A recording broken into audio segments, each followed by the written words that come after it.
नमस्ते। आप सभी से अनुरोध है कि कृपया हमारे चैनल को सब्सक्राइब करें, वीडियो को लाइक करके हमारी रीच बढ़ावें और वीडियो को शेयर भी करें। आज से पार्लियामेंट में, लोकसभा में और राज्यसभा में दोनों में 2 दिन की बहस होगी संविधान के ऊपर, और दोनों दिनों के लिए व्हिप इशू कर दिया गया है भारतीय जनता पार्टी द्वारा कि उनके जितने भी मेंबर्स ऑफ पार्लियामेंट हैं, जितने भी सांसद हैं, चाहे वो लोकसभा में हो या राज्यसभा में हो, वो उपस्थित रहें। सो यह एक साधारण सी बहस है, इसमें किसी तरह का कोई कानून पास नहीं होना। तो फिर ये व्हिप क्यों पास किया गया? ऐसा क्या विशेष होने वाला है जिसके लिए ये व्हिप जारी किया गया है? देखिए, इसकी पृष्ठभूमि समझें पहले। पृष्ठभूमि ये है कि ये संविधान के ऊपर बहस बड़ी ही विवशता में, बड़ी ही मजबूरी में, बड़ी ही दयनीय स्थिति में कांग्रेस ने स्वीकार की है। और वो इसलिए क्योंकि सोरोस का और सोनिया गांधी का और कांग्रेस पार्टी का, राजीव फाउंडेशन का, और सबसे बड़ा जो अब समझ में आ रहा है, जिसको वैसे तो पहले कई लोगों ने पहले भी बताया हुआ है, लेकिन चूंकि अब संदर्भ स्थापित हो गया है, तो सैम पिट्रोडा का ग्लोबल नॉलेज इनिशिएटिव, उसका संबंध पूरी तरह से खुलासे में आ गया है। तो अब इन्होंने संविधान के लिए बहस जो है वो स्वीकार कर ली, लेकिन इसमें भी ये फंसेंगे क्योंकि इसमें पूरी तरह से ये सारे खुलासे होंगे। पहले आपको मैं थोड़ा सा बता देता हूँ। राजीव गांधी फाउंडेशन, उसके साथ साथ राजीव गांधी फाउंडेशन के साथ तो सोनिया गांधी का, और सोनिया गांधी राजीव गांधी फाउंडेशन के चेयरमैन के जरिए जो FDLAP है, forum of democratic leaders for Asia and Pacific, जो कि सोरोस के द्वारा प्रायोजित, सोरोस के द्वारा स्पॉन्सर्ड, सोरोस के द्वारा, जॉर्ज सोरोस के द्वारा फंडेड संस्था है, उसके को प्रेसिडेंट तो हैं ही। ये तो पहले इस्टेब्लिश हो चुका, मैं आपको बता भी चुका 2 दिन पहले। दूसरी जो बात जो सामने आ रही है वो आ रही है हर्ष मंदर को लेके। हर्ष मंदर भी सोरोस से जुड़े हुए हैं, उनकी फाउंडेशन है, वो भी सोरोस फंड करता है उसको, फोर्ड फाउंडेशन भी फंड करता है उसको। तो जो हर्ष मंदर जो है, उनकी क्या खासियत है? वो सोनिया गांधी के जो एडवाइजरी काउंसिल थी, आपको ध्यान होगा कि UPA के ज़माने में एक नेशनल एडवाइजरी काउंसिल हुआ करती थी, NAC, और वो NAC जो थी वो सुपर कैबिनेट हुआ करती थी। और सुपर कैबिनेट में तरह तरह के मार्क्सिस्ट भरे हुए थे, उसमें हर्षवर्धन भी थे, हर्ष मंडर भी थे, योगेंद्र यादव भी थे, शॉन ट्रेश भी थे, इस तरह के कई सारे लोग थे, क्रिस्टोफ जैफरलॉ अपरोक्ष तरीके से जुड़े हुए थे। ये जितने भी आपको ये जो काले कारनामे वाले आजकल दिखते हैं लेफ्टिस्ट, वो सब इससे जुड़े हुए थे। अब हर्ष मंदर को NAC का मेंबर बनाया गया और वो इतने नज़दीक था सोरोस के, ये भी सामने आ गया। 2004 में सोरोस आया था, गांधी फैमिली से मिला था। 2009 में सोरोस आया था, गांधी फैमिली से मिला था।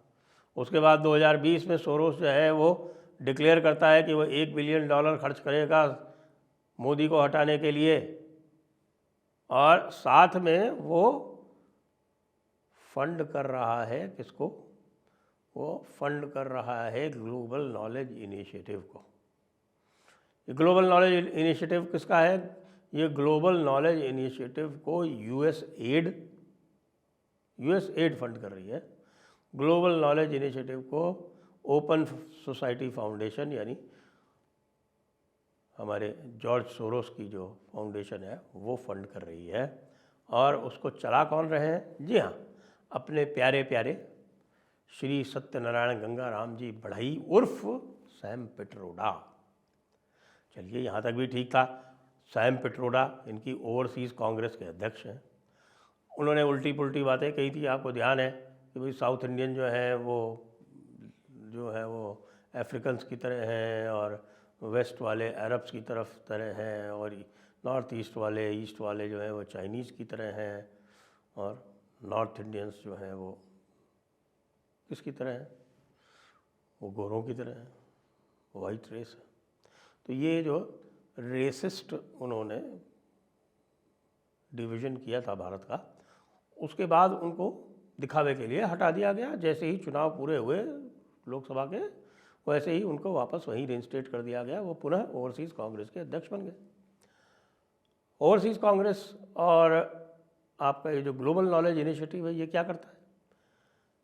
राहुल गांधी के जितने भी विदेशी दौरे हुए हैं, जी हाँ, जितने भी विदेशी दौरे हुए हैं, उनके लेक्चर्स हुए हैं, उनकी प्रेस मीट्स हुई हैं, तरह तरह के आयोजन हुए हैं, कभी यूएस की यूनिवर्सिटीज़ में हुए हैं, कभी ब्रिटेन की यूनिवर्सिटीज़ में हुए हैं, सारा का सारा काम ये ग्लोबल नॉलेज इनिशिएटिव और ये ओवरसीज़ कांग्रेस हमारे सत्यनारायण गंगाराम जी बढ़ैया उर्फ सैम पटोदा की सौजन्य से होता है। तो आप इसको इस प्रकार भी कह सकते हैं कि राहुल गांधी के जो भी विजिट्स हैं वो अप्रत्यक्ष रूप से जॉर्ज सोरोस से फंडेड होते हैं, वही इनकी व्यवस्था करते हैं। इसीलिए एक ख़ास तरह की क्लाइंटेल उनको मिल जाती है, एक ख़ास तरह के लोग जो है उनकी बात सुनने को आ जाते हैं, और उन ख़ास तरह के लोगों में जो भी वो स्क्रिप्टेड भाषण देते हैं वो प्रचलित हो जाता है। हालांकि यूएस मीडिया में उसका कोई संज्ञान नहीं लिया जाता। यूएस मीडिया को देने भर के पैसे संभवतः है नहीं ग्लोबल नॉलेज इनिशिएटिव के पास, तो वो इस समय जॉर्ज सोरोस से कह रही है कि भाई थोड़ी अपनी फंडिंग बढ़ाओ। जॉर्ज सोरोस कह रहा है कि भैया फंडिंग कैसे बढ़ाऊं, ट्रंप आने वाला है, हम सब मारे जाने वाले हैं। एक तरफ तो सोरोस की ये हरकतें हैं, दूसरी तरफ से आप देखिए कि बांग्लादेश में जो कुछ भी हुआ है, यूनुस का एक बार भी किसी भी प्रकार का कंडेमनेशन, किसी प्रकार का खंडन, किसी प्रकार की आलोचना कांग्रेस द्वारा नहीं की गई है। और वहाँ पर ओएसएफ का, ओपन सोसाइटी फाउंडेशन का एक्स सीईओ मार्क ब्राउन वो जाता है, मिलता है सोरोस, मिलता है यूनुस से, और उसको सोरोस की तरफ से, ओपन सोसाइटी फाउंडेशन की तरफ से सारी सहायता का वायदा करता है। तो ये देख लीजिए कि हमारे देश के दुश्मनों से पूरा गांधी परिवार कैसा घुला मिला है। अब ये बात जो है वो आज फिर से निशिकांत दुबे को मौका मिला, तो आज फिर से निशिकांत दुबे ने रख दी। प्रेशर इतना बढ़ गया कि लगातार लोग जो है वो पूछ रहे हैं सोरोस के और सोनिया के कनेक्शन के बारे में। अब वो ज़माना रहा नहीं। 2019 तक तो डरते थे कि भाई ये वापस आ जाएंगे। 2019 के बाद से मीडिया थोड़ा सा फ्री होना आरंभ हुआ, उसने थोड़े बहुत सवाल जो है वो राहुल गांधी से भी पूछने आरंभ कर दिए, लेकिन अब तो बिल्कुल ही नहीं छोड़ रहे। सारे चैनल्स पे यही चर्चा हो रही है। आज कल जो थी वो सारे चैनल्स पे यही चर्चा हो रही थी कि भैया ये सोरोस का और गांधी परिवार का, यानी कि गांडोस क्या है, गांडोस कनेक्शन जो है वो क्या है। गांडोस कनेक्शन का जवाब दे नहीं पाएंगे। उनको पता है कि आगे भी यही काम चलेगा। वो बार बार चिल्ला रहे हैं कि साहब ये देखिए, ये काम जो है ये सत्ता पक्ष वालों को नहीं करना चाहिए। क्यों नहीं करना चाहिए सत्ता पक्ष वालों को? तुम जो है वो दिन भर बकवास करते घूमते हो, मोडानी करते घूमते हो, तो तुमको अगर गांडोस कह दिया गया तो तुमको क्यों चुल लग रही है? तुम सदन को चलना नहीं देना चाहते।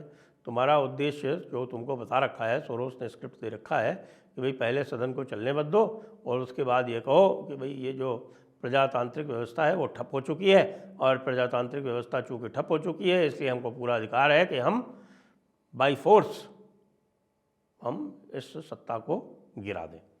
बाई फोर्स का मतलब यहाँ भी किसी तरह से बांग्लादेश जैसा ऑपरेशन हो, लेकिन यहाँ पर समस्या ये है कि जो रेडिकलाइज ग्रुप्स हैं उनकी संख्या जो देशभक्त ग्रुप्स हैं उनकी तुलना में बहुत ही अल्प है, अत्यंत अल्प है। तो वो काम तो हो नहीं पा रहा है। दूसरी बात, यहाँ की जो आर्मी है वो भी ऐसी करप्ट नहीं है बांग्लादेश आर्मी जैसी, प्रोफेशनल आर्मी है।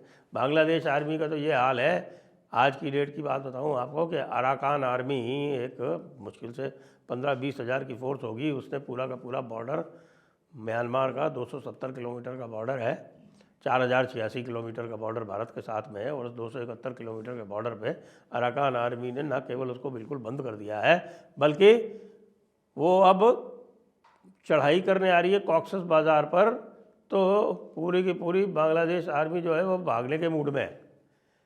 जो आर्मी अराकान आर्मी को नहीं फेस कर पा रही, वो भारत की आर्मी को चैलेंज दे रही थी अभी 2-3 दिन पहले कि साहब कि हम 4 दिन में बिहार और असम और बंगाल, झारखंड, उड़ीसा ये सब कब्जे कर लेंगे, ग्रेटर बांग्लादेश बनाएंगे। खैर, तो अब बहुत फायरवर्क्स होने वाले हैं, बहुत मज़ा आने वाला है।